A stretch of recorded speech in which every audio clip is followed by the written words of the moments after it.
Hello friends, मैं हूं doctor Abdul मुबीन ए Mundewadi Ayurvedic clinic से।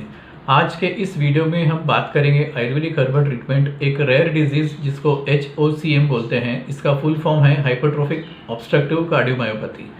ये एक जेनेटिक डिसऑर्डर है जिसके अंदर हार्ट का जो सबसे अंदर का मसल का लेयर रहता है, ये काफ़ी हाई स्पीड में बढ़ने लगता है, थिक होने लगता है।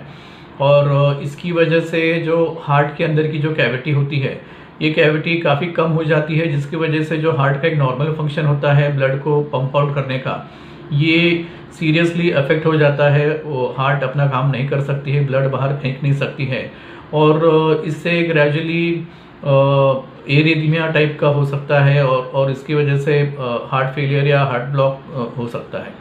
तो ये काफ़ी सीरियस डिजीज़ है, क्योंकि कई पेशेंट्स में जिनको ये बीमारी रहती है, इसमें सडन डेथ होने का भी रिस्क रहता है। ऑफ कोर्स आजकल तो इम्प्लांट डाल के ये सडन डेथ जो है इसको रोका जा सकता है, लेकिन इस बीमारी को ओवरऑल ट्रीट करना काफ़ी मुश्किल है। मॉडर्न सिस्टम ऑफ ट्रीटमेंट में इसको कैथेटर से अल्कोहल एब्लेशन करते हैं, मसल को कट करते हैं या फिर सर्जरी से कट करते हैं।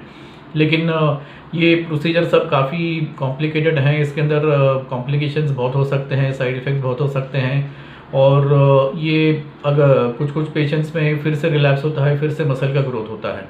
तो ऐसे सिचुएशन में लॉन्ग टर्म मैनेजमेंट जो है ऐसे पेशेंट्स का आयुर्वेदिक हर्बल ट्रीटमेंट से अच्छे से किया जा सकता है।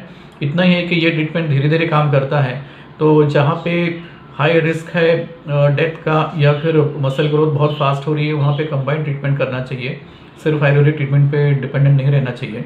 लेकिन जहाँ पे ग्रोथ मसल की ग्रोथ स्लो हो रही है, ऐसे पेशेंट्स में आयुर्वेदिक हर्बल ट्रीटमेंट बहुत अच्छे से इस्तेमाल किया जा सकता है। तो आयुर्वेदिक हर्ब्स जो है ये मांस धातु के ऊपर काम करने वाले जो दवाइयाँ रहती हैं, उनका इस्तेमाल किया जाता है और उसके साथ साथ जो क्षार टाइप के दवाइयाँ रहती हैं, इससे मांस का क्षरण होता है।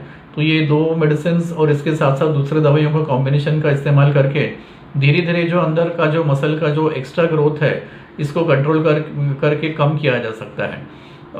थोड़े 3 महीने में या 6 महीने में 2D एको का रिपोर्ट करके पेशेंट बराबर मॉनिटर कर सकते हैं कि बराबर फ़ायदा दवा से हो रहा है या नहीं हो रहा है। ऑफ कोर्स इस बीमारी का मैनेजमेंट काफ़ी लॉन्ग टर्म है।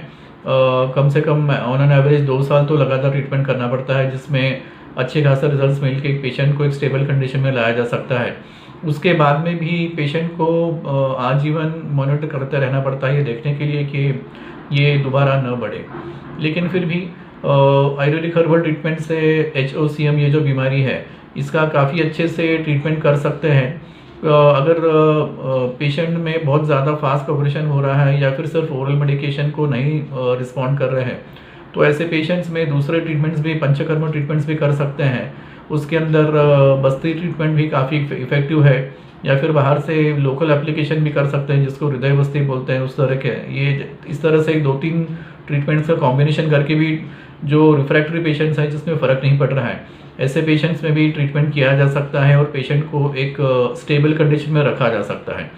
तो इस तरह से ये बीमारी जो HOCM है, ये काफ़ी सीरियस है, लेकिन इसको Ayurvedic herbal treatment, oral medication और पंचकर्म के कॉम्बिनेशन से कंट्रोल में रखा जा सकता है।